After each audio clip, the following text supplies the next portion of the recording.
Hello everyone, আসসালামু আলাইকুম। কেমন আছেন সবাই? আশা করছি সবাই ভালো আছেন, আমিও ভালো আছি। তো আজকের যে ভিডিওটি আপনাদের মাঝে শেয়ার করছি এটি হচ্ছে চাঁদ রাতের ভিডিও। তো নর্মালি কিন্তু চাঁদ রাতে সবাই একটু ব্যস্ত থাকে, যেমন অনেকে ঈদের দিনে যা যা রান্না করবে সেটি নিয়ে খুব টেনশনে থাকে, যার জন্য আগের দিন রাতে একটু গুছগাছ করে রাখা হয়।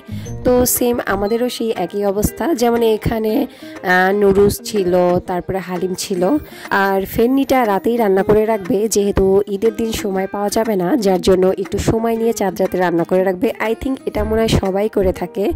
এবং ঈদের দিন সকালবেলায় নুডলস হয়ে থাকে, সেমাই হয়ে থাকে, আর এদিকে তো বাচ্চারা একটু টুকটাক চাঁদ রাতের দিনে আনন্দ করছে। তো সব কাজগুলোকে সেরে নেওয়ার পরে মনে হচ্ছিল যে তাড়াতাড়ি করে হাতে মেহেদি পরবো, বাট চাঁদ রাতে কিন্তু সেটা হয় না, একদমই কিন্তু 1টা 1:30 এবং 3টাও বেজে যায়। আই থিঙ্ক চাঁদ রাতে এটা মনে হয় সবার ক্ষেত্রেই হয়ে থাকে। এদিকে সন্ধ্যার সময় বাচ্চাদের নিয়ে টাইম স্পেন্ড করার পর আমরা সরাসরি চলে যাই ছাদে, এবং ছাদে কিন্তু তখন কারেন্ট ছিল না। তো কারেন্ট চলে যাওয়ায় আমরা ভাবছিলাম যে এরিফাকে যদি তারাবাতি অথবা বাজি ফুটানো যায়, সেটা কিন্তু রাতের অন্ধকারে দেখতে খুবই সুন্দর লাগে। আর এরিফাকে আমার ফোনটা নিচে রাখা ছিল, যার জন্য আমি ভিডিওগুলো করতে পারিনি। এত সুন্দর ছিল আসলে, বাচ্চারা এত মজা করছিল।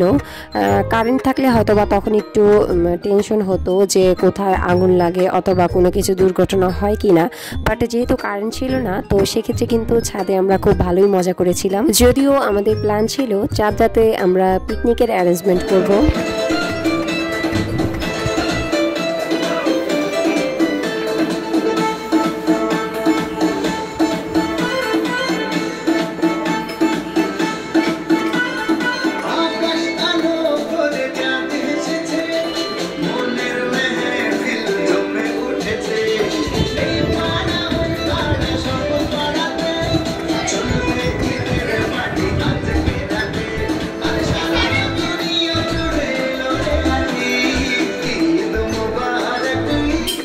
ফাইনালি মেহেদি দেওয়াটা কমপ্লিট করলাম, এবং তখন বাজে ঘড়িতে রাত 3টা। তো আমার মনে হয় চাঁদ রাতে সবাই এরকম জেগে থাকে, আসলে রাতটা হচ্ছে খুবই স্পেশাল আমাদের জন্য। তো মেহেদি দিতে দিতে যখন রাত 3টা বেজে গেছে, তখন একদমই ইচ্ছা করছিল না কিছু ভিডিও করি অথবা কিছু পিক তুলি। এদিকে ফেসবুকে সবার এত সুন্দর সুন্দর মেহেদির পিক দেখে নিজের কাছেও যেন একটু কেমন লাগছিল। তো ফাইনালি আমি ভিডিওটা করে ফেললাম এবং কিছু পিকও নিয়ে নিলাম। তো এই ছিল আমার চাঁদ রাতের আয়োজন। আজ এই পর্যন্ত, আল্লাহ হাফেজ।